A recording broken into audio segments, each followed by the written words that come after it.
Welcome back to Paul and Benny. Today we're making this super easy, fun, delicious Japanese cheesecake. You might call it soufflé cheesecake or cotton cheesecake, but whatever you call it, it's delicious. Two of the reasons I love this dessert so much is because it's way less sugar than any cheesecake I've ever had. It's less than a third of normal cheesecake. And they freeze beautifully. You have a party coming up, you don't have to make them the day of. Make them early in the summer and don't turn the oven back on. You have great dessert all summer long. Enough talking, let's get started. We've preheated the oven to 310 degrees. We're lining our cupcake tin with some paper liners. We've also put 2 cups of water in the tea kettle so we can get it boiling. Alright, here's everything we need, and we want all our ingredients at room temperature. Our eggs, cream of tartar, our sugar, our cream cheese, our milk, our butter. We've got some flour here and some lemon juice, fresh squeezed, some vanilla, some cornstarch, there's our measuring spoons, and some salt, which I forgot to show you. You want 2 separate bowls. We're going to beat the egg whites in one bowl, and we're going to put the yolks in the other. And that's real life right there. We'll go ahead and get that shell out. Yolk in that bowl. It's best to break your yolks into a separate bowl. We're going to use this bowl for mixing some ingredients before we need the egg yolks, so don't do what I did. Put the yolks aside in a cup. It's easier.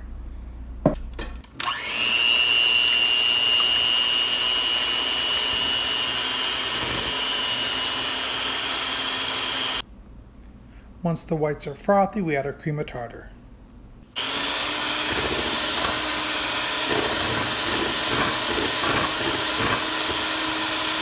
We're adding half of our sugar, beating for about a minute, then adding the other half.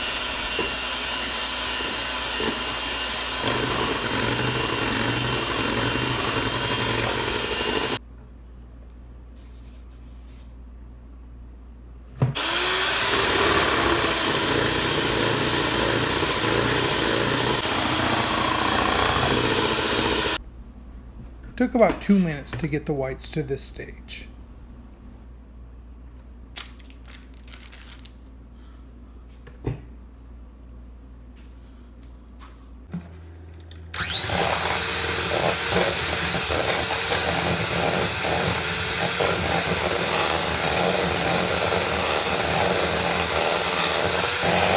Oops, I was supposed to beat the butter with the cream cheese.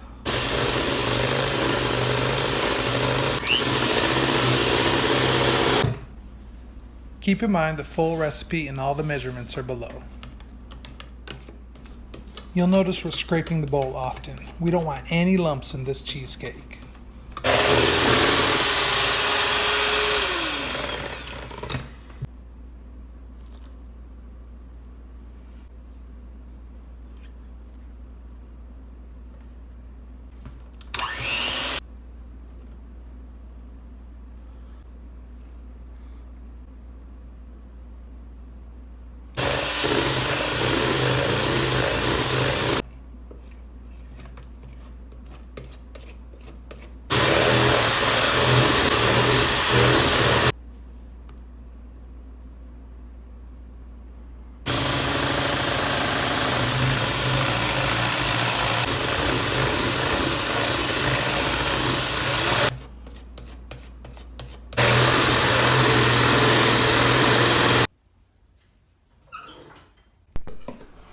Once we have a smooth batter, we'll fold 1/3 of our egg whites into the batter gently until there's no streaks left. Then we'll repeat the process till all of the whites are gone.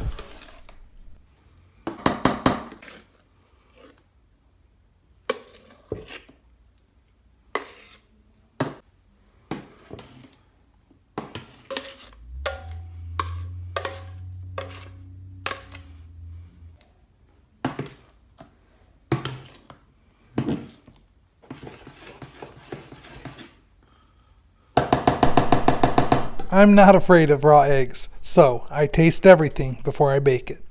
This is so good.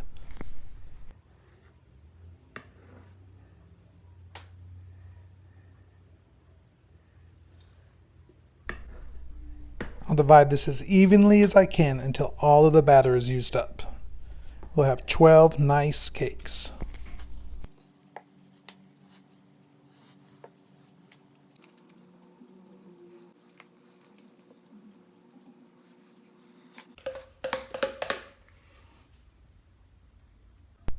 This is where the hot water comes in.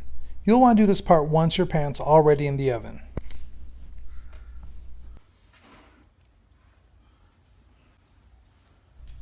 Now we wait. So we're going to bake them, then once they're done, we're going to let them rest in the oven another little bit, then remove them and let them cool on a rack. So these delicious cakes do puff up in the oven and turn golden brown just like a cupcake. But as the recipe says, you have to let them sit with the oven off for a good long while to cool down, and they fall like a souffle does. So they're not the cutest when they come out. They shrivel up on the sides and they don't look like the best dessert you've ever made. However, as you peel back the paper, you discover it's perfect in every way. And you break it apart and it is light and spongy and airy, and it is cheesecake. But it's a souffle. It's delicious. You get the lemon, the vanilla, the eggy custardness, the cream cheese really shines through. It's so good. So it might just look like a piece of cake, but it's so creamy and fluffy and airy. It really is an amazing texture. And what makes it even better, it's going to absorb all that strawberry juice we're going to put on top.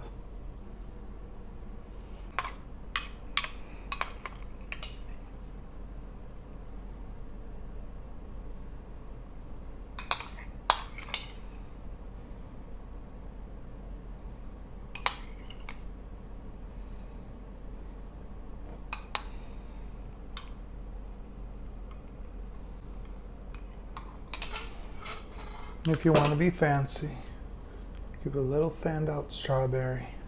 Look how delicious this is. It's soaking up the juice from the macerated strawberries, so the delicious syrup's running all over. But if you don't have strawberries, a drizzle of honey or some powdered sugar is totally enough for a beautiful dessert.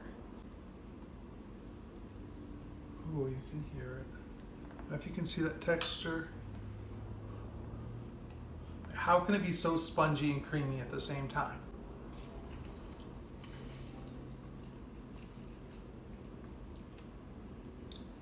It's all the strawberry cheesecake feels, like you had some sponge cake, some angel food cake with fresh strawberries, but you get that creamy feeling of the cream cheese and the butter. It's really my new favorite summer dessert.